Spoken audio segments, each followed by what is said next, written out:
I have a strong sense of justice, and I get very upset at how unjust the world is.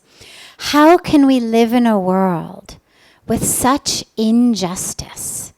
And what can we do to help balance things out more?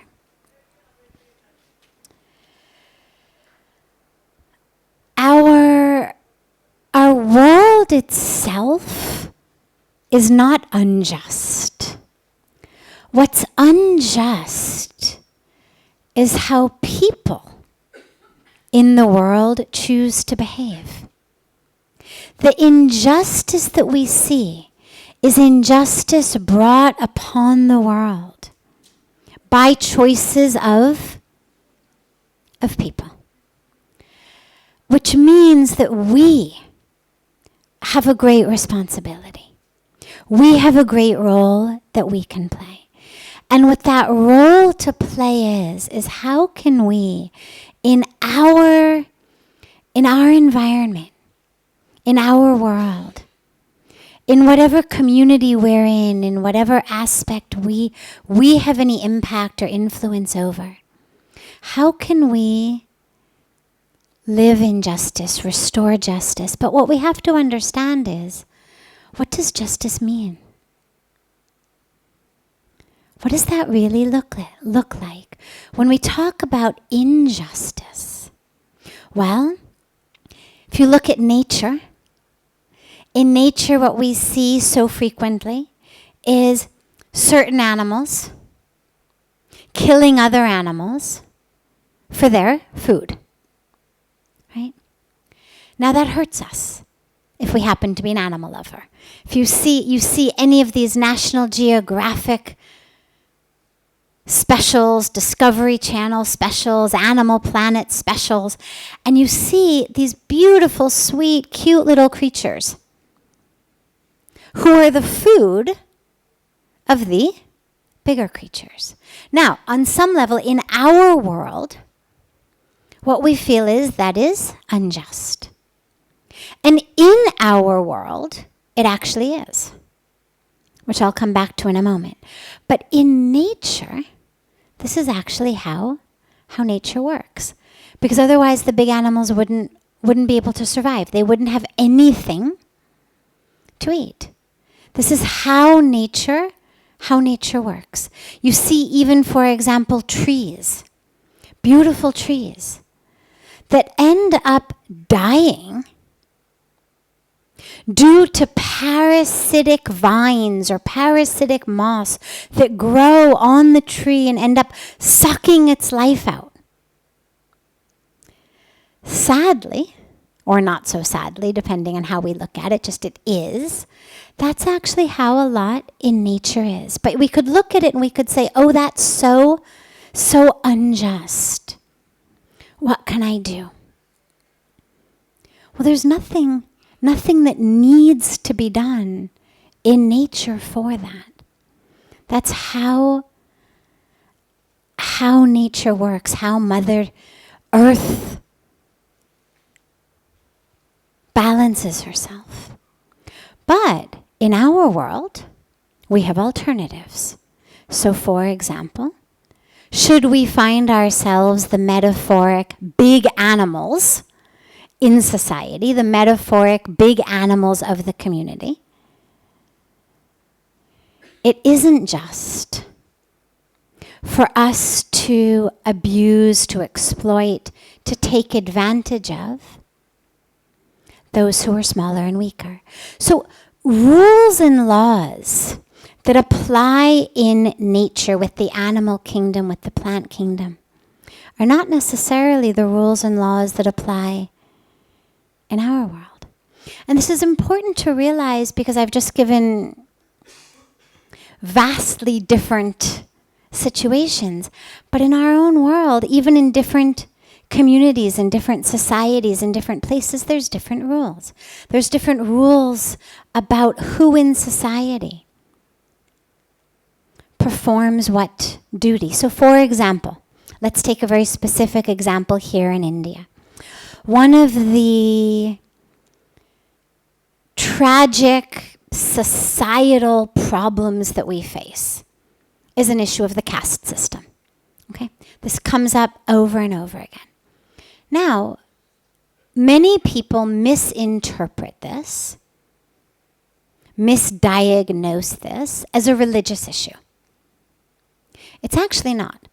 There is nowhere in the scriptures that justifies any sort of hereditary hierarchical system. There is nowhere, nothing that says this is better than that. To do this, to be a teacher, a warrior, is better or higher than to be a merchant or a cleaner. There's nothing hierarchical about them. What the system that we're given is a system called Varn Vivesta, which literally is a system of management of our society. And what it means is, in a society, you need lots of different roles to be played. You need teachers. You need warriors to protect the community. You need philosophers. You need a community that's going to produce items. You need a community that's going to have enough income to be able to purchase the items. Otherwise, those who produce won't be able to sell anything and they will not be able to succeed. So you need those who produce. You need those who have the money to purchase that which is produced. You need those who are able to put together the bottom line pieces that are used in production to actually do the production. What today we would call factory type of workers. You need people to clean up the mess after the factory has produced it, after somebody's packaged it, after somebody else has bought it. There's going to be a mess. Somebody needs to clean it up. But nowhere was it said that any of these roles or jobs was better than or higher than any of the others. Nor was it said that this is hereditary. In fact, it was spoken about that even in one family, you could have someone who was this type and someone who was that and someone who was this type. Now, I bring this example up because when you think about injustice in society and something that we can do something about, but something that isn't actually natural, you look at something like this. Here we have something that is nature, which is different parts fulfill different roles. My hands do something different than my stomach. My ears do something different than my tongue. My feet do something different than my vocal cords. Right? If my feet tried to sing a song, they wouldn't be able to do it very well.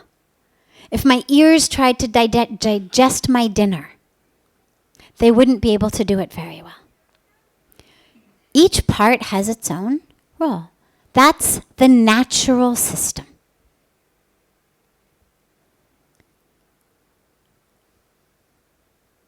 Then you come into what it's become like, where heredity has been imposed, where a hierarchical system has been imposed. And what we know is people are suffering injustice. But what does that mean for us? Well, what it means is that every single one of us, and this is just one example right here today in India, but we see injustice everywhere. It's injustice every time someone hires someone on the basis of what they look like rather than on the basis of how well they're going to do the job. It's injustice every time there's discrimination on the basis of religion or color or gender or appearance. It's injustice for people who have the luxury to choose what to eat, what to wear, what to buy, to choose things to eat, things to wear, things to buy that render over 1 billion people hungry every night, that decimate our rainforests, that are taking up the vast majority of the water resources we have, the energy resources we have, that are polluting our environment. It's injustice. The rest of the people of the world have a right to clean air, clean water, clean soil. Our children, our grandchildren, future generations have a right to trees and land and soil and air. But unjustly, so many of us today are making choices today.